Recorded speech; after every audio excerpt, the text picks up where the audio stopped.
You know what nobody tells you? The world doesn't attack the strong. It devours the weak. And right now, as you're watching this, someone is manipulating your emotions, controlling your reactions, and feeding off your psychological vulnerability like a parasite. They know something you don't. They understand that the person who can be afflicted is the person who can be controlled. Here's the uncomfortable truth. While you're lying awake at night replaying conversations, drowning in anxiety over someone's opinion, or feeling that familiar knot in your stomach because of something someone said, people are walking through life completely untouchable, psychologically immune, operating from a place of such profound internal sovereignty that the chaos around them might as well be static noise. Studies show that over 70% of people report that their emotional state is regularly determined by external circumstances and other people's behaviors. They're puppets, and they don't even see the strings. But what if I told you that a Swiss psychiatrist decoded the exact psychological architecture that makes you invulnerable? That Carl Jung didn't just understand the human psyche. He created a blueprint for psychological imperviousness that makes you completely unafflicted. Let me paint you a picture of your current reality. And don't lie to yourself, because I already know the truth. Someone criticizes you, and hours later, days later, you're still carrying it. That comment replays in an infinite loop in your mind. Your mood shifts, your confidence cracks. You construct elaborate arguments in your head that you'll never actually say. You've given them free real estate in your consciousness, and they don't even know they're living there. Or here's another one. You walk into a room and immediately start scanning for approval. Who's judging you? What do they think? You modify your behavior, adjust your energy, and contort yourself into whatever version they might accept. You're not living, you're performing. And the exhausting part, you don't even get to choose the script. Maybe it's subtler. Someone withdraws their attention, and suddenly you're spiraling. Someone succeeds and you feel diminished. The world shifts, and your internal state shifts with it like a leaf in the wind. You're completely at the mercy of external circumstances. Here's what's really happening. You've been psychologically conditioned to be penetrable. Your boundaries aren't just porous, they're non-existent. You're operating with an external locus of control, which is psychological terminology for everyone else is driving your car while you sit in the passenger seat, pretending you chose this direction. The people who afflict you. They're not more powerful than you. They've just discovered that you've left the door to your psyche wide open, and they walk in and out whenever they please. And the truly brutal part, you taught them how to do it. Enter Carl Gustav Jung. And understand something about this man before we go any further. This wasn't some ivory tower academic spouting theoretical nonsense. Jung was diving into the darkest depths of human consciousness, while Freud was still obsessing over sexual symbolism. He was exploring psychosis, schizophrenia, and the shadow territories of the human mind that most people spend their entire lives running from. He had a psychotic break himself, and used it as a laboratory to map the terrain of human psychological architecture. Jung understood something that modern pop psychology completely misses. The path to becoming unafflicted isn't about positive thinking or affirmations or pretending everything is fine. It's about confronting and integrating the darkest, most chaotic elements of your psyche until you become psychologically whole and therefore impenetrable. He called it individuation. But that term doesn't capture the rawness of what he really meant. What Jung discovered was the psychological process of becoming so integrated, so complete within yourself, that external chaos can't fragment you because there's nothing left to fragment. You become a psychological fortress, not by building walls, but by eliminating the internal divisions that make you vulnerable in the first place. His work influenced everyone from Joseph Campbell to Jordan Peterson. But what most people don't understand is that Jung wasn't writing self-help. He was writing an operating manual for psychological sovereignty. And the people who've truly understood his work, they move through the world with a level of imperviousness that looks like superpowers to everyone else. Principle 1. Jung's most dangerous insight was this: everything you reject about yourself doesn't disappear. It goes into the shadow. And that shadow doesn't just sit there passively. It operates your life from the darkness, making you reactive, defensive, and completely controllable by anyone who knows which buttons to push. Here's what this means practically. That person who triggers you with their arrogance, they're showing you the arrogance you've repressed in yourself. That colleague whose incompetence infuriates you, they're mirroring the incompetence you refuse to acknowledge in your own life. Every strong emotional reaction you have to someone else is a billboard advertising your unintegrated shadow material. The people who afflict you have power over you because they're activating parts of yourself you've disowned. And here's the manipulation.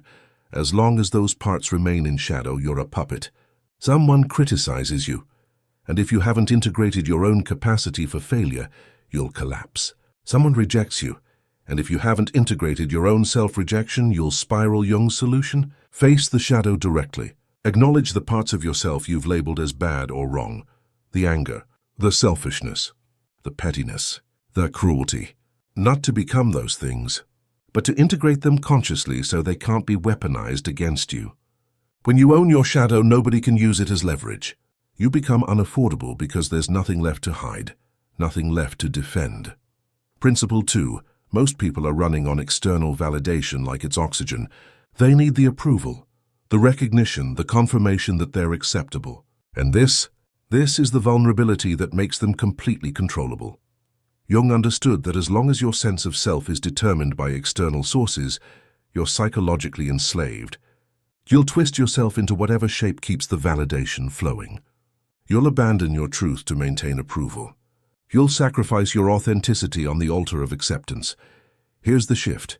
You must become the source of your own evaluation, not in some delusional I'm perfect way, but in a grounded, integrated way, where your assessment of yourself comes from your own internal standards, your own values, your own understanding of who you are. This is psychological warfare at its finest. When someone criticizes you and you're operating from an external locus, it penetrates, it afflicts. But when you're operating from an internal locus, you simply evaluate whether the criticism has merit based on your own standards. If it does, you integrate it. If it doesn't, it slides off like water off stone. The affliction has no entry point. The person who cannot be afflicted is the person who has established internal authority. They don't need your approval because they've already approved themselves.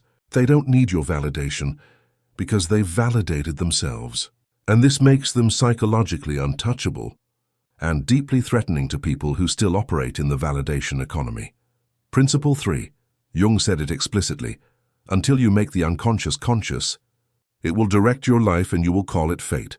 Let me translate right now. You're being controlled by patterns you don't even see. Childhood programming, trauma responses, unconscious beliefs about yourself and the world. And because they're unconscious, they run your life automatically. Someone says something that vaguely resembles your father's disapproval, and suddenly you're 8 years old again, desperate for acceptance. That's unconscious material controlling you. The people who afflict you aren't actually afflicting you. They're triggering your unconscious patterns. They're inadvertently pushing buttons that were installed decades ago. And as long as those patterns remain unconscious, you're a machine responding to programming. Jung's method was brutal in its honesty. You must excavate your unconscious. Dreams, active imagination, deep self-analysis, whatever it takes to bring the hidden material into consciousness. When you understand why you react the way you react, when you see the patterns that drive your behavior, you gain the ability to choose differently. This is how you become unafflicted. You eliminate the unconscious triggers. When someone tries to manipulate you with guilt, and you've made your guilt patterns conscious, you see the manipulation clearly. When someone tries to control you with fear, and you've integrated your fear responses, they have no leverage. Consciousness is the antidote to affliction. Principle 4. Here's where Jung gets truly sophisticated. He understood that psychological maturity means holding opposites simultaneously without collapsing into either extreme. Good and evil, strength and vulnerability, confidence and humility. The immature psyche needs everything to be black and white, and this rigidity creates massive vulnerability. When you can't hold opposites, you're easy to manipulate. Someone challenges your self-image as good, and you collapse into shame. Someone questions your competence, and you swing into defensive arrogance. You're reactive because you can't maintain the tension. You have to resolve it by picking a side. The unafflicted person has integrated both poles. They can be simultaneously confident and open to criticism, strong and gentle, certain and curious. This creates a psychological flexibility that makes them nearly impossible to control. You can't use their goodness against them because they've integrated their capacity for darkness. You can't shame them for their imperfections because they've already acknowledged them. Jung called this holding the tension of opposites, and it's the hallmark of psychological maturity. When you can contain contradiction without fragmentation, you become stable at a level that most people can't even comprehend. The chaos that afflicts others simply doesn't penetrate because you've built the internal capacity to hold it without needing to resolve it immediately. Principle 5. Individuation is Jung's term for the process of becoming a complete, integrated individual. But most people completely misunderstand what this means. They think it's about being unique or different or authentic in some Instagram quotes kind of way. No, individuation is about psychological completion. It's about integrating all the parts of yourself, conscious and unconscious, light and shadow, personal and collective, into a coherent whole. And when you achieve this, something remarkable happens. You become unafflicted because you're operating from wholeness rather than fragmentation. Here's the mechanism. Right now, you're probably living a partial life. You're expressing some parts of yourself while repressing others. You're performing a role rather than being complete. And this fragmentation creates gaps, vulnerabilities where affliction can enter. Someone attacks the part you're not expressing, and you have no defense because you've disowned it. The individuated person has no gaps. They've integrated everything. They know who they are at such a fundamental level that external opinions, judgments, and attacks have nowhere to land. They're not pretending to be strong. They've integrated weakness. They're not performing with confidence. They've faced their inadequacy. They're whole, and wholeness is armor. This is why individuated people seem unreachable. They're not being cold or distant. They're simply operating from such a complete sense of self that your attempts to diminish, control, or afflict them don't compute. It's like trying to insult a mountain. The mountain doesn't care, not because it's trying not to care, but because your insult is simply irrelevant to its nature. Principle 6. Here's one of Jung's most practical insights. Most of what bothers you about other people is projection. You're taking internal content, usually shadow material, and projecting it onto others, then reacting to it as if it's external. That person you think is judging you, probably projection. That colleague you're convinced doesn't respect you, projection. That friend you believe is secretly competing with you, projection. You're creating the affliction by projecting your internal state onto the external world, then reacting to your own projection. The people who remain afflicted are the people who never withdraw their projections. They stay convinced that the problem is out there, that other people are causing their distress, and this keeps them perpetually vulnerable because they're fighting shadows instead of addressing the internal source. Jung's solution is ruthless self-honesty. Every time you have a strong reaction to someone, assume it's projection until proven otherwise. Ask yourself what part of you is being reflected. What are they showing you about yourself that you don't want to see? When you withdraw your projections and take responsibility for your internal state, the affliction dissolves. You realize that most of what you thought was happening to you was actually happening within you. This is psychological sovereignty at its finest. The unafflicted person doesn't blame others for their internal state because they understand that their internal state is their responsibility. They don't give others the power to afflict them because they've reclaimed the projections that created that. Principle 7. Jung distinguished between the ego, your conscious identity, and the self, the totality of your psyche. Most people only develop their ego and wonder why they feel incomplete, anxious, and vulnerable to affliction. The secret is developing a relationship with the self, with the deeper, more complete version of who you are. This sounds abstract, but it's devastatingly practical. When you're identified only with your ego, you're fragile. Your ego is small, defensive, and constantly threatened. It needs validation. It fears criticism. It's afflicted by anything that challenges its limited perspective. But when you develop a relationship with the self, through meditation, dream work, active imagination, or deep introspection, you tap into something larger. You start operating from a place of psychological depth that makes ego-level attacks irrelevant. Someone insults your intelligence, but you're connected to the self that knows your intelligence isn't your identity. Someone rejects you, but you're rooted in the self that doesn't need external acceptance. The unafflicted person isn't egoless. They've just subordinated the ego to the self. They've established a relationship with something deeper, more stable, more complete. And from that place, the things that afflict ego-identified people simply don't register. It's not that they're numb.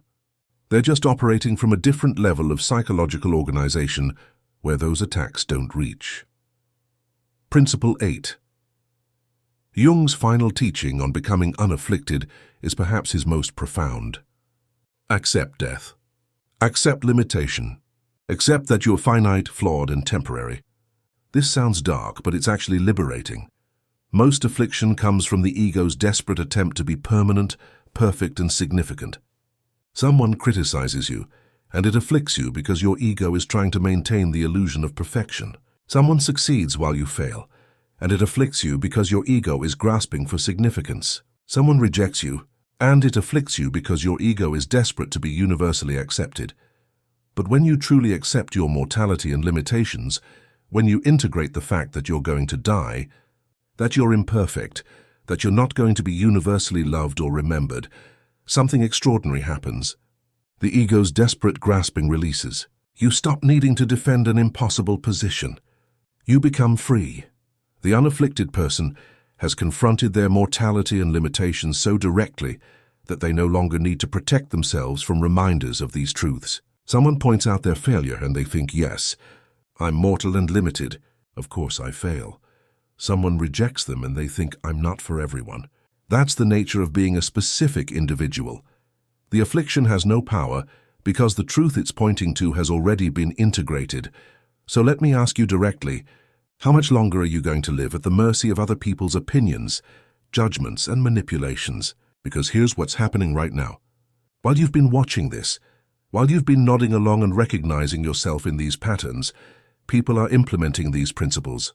They're doing the shadow work.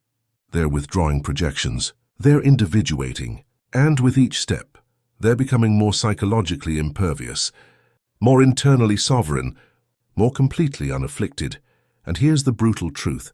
They're going to move through life with a level of freedom and power that will seem incomprehensible to you if you don't begin this work. They won't be reactive. They won't be defensive. They won't be controllable. They'll walk into rooms with quiet authority because they've established authority within themselves. They'll handle criticism without collapsing because they've integrated their shadow. They'll experience rejection without spiraling because they're rooted in the self rather than the ego. This is your moment. You can close this video and go back to being afflicted. Back to giving your power away to everyone who knows which buttons to push. Back to the anxiety, the replaying conversations, the desperate need for approval. That's an option. Or you can begin the Jungian work. Start excavating your shadow. Make the unconscious conscious. Develop an internal locus of evaluation. Integrate the opposites. Individuate into who you actually are rather than who you've been performing to be. This isn't a quick fix. Jung didn't offer hacks. He offered transformation. But if you commit to this work, 6 months from now you'll look back and barely recognize the person who needed everyone's approval. You'll wonder how you ever gave so much power away. You'll be operating from a place of such profound internal stability that the chaos that used to afflict you will seem like noise from another dimension. The people who afflict you now, they'll still be there, still using the same tactics. But those tactics won't work anymore because you'll have eliminated the internal vulnerabilities they were exploiting. You'll be psychologically complete and therefore unafflicted. But you have to choose this. You have to commit to the shadow work, the introspection, the brutal honesty that individuation requires. Nobody can do this for you. Jung gave you the map, but you have to walk the territory. If this resonated with you, if you felt that recognition that these principles hold the key to your psychological freedom, then subscribe to this channel. Because we're going deep into the darkest, most powerful aspects of human psychology that most people are too afraid to explore. Drop a comment telling me which principle hit hardest, and smash that like button if you're ready to become the unafflictable version of yourself. The world is full of predators looking for psychological vulnerabilities to exploit. Don't be prey. Begin the work. Integrate your shadow. Individuate, become unafflictable.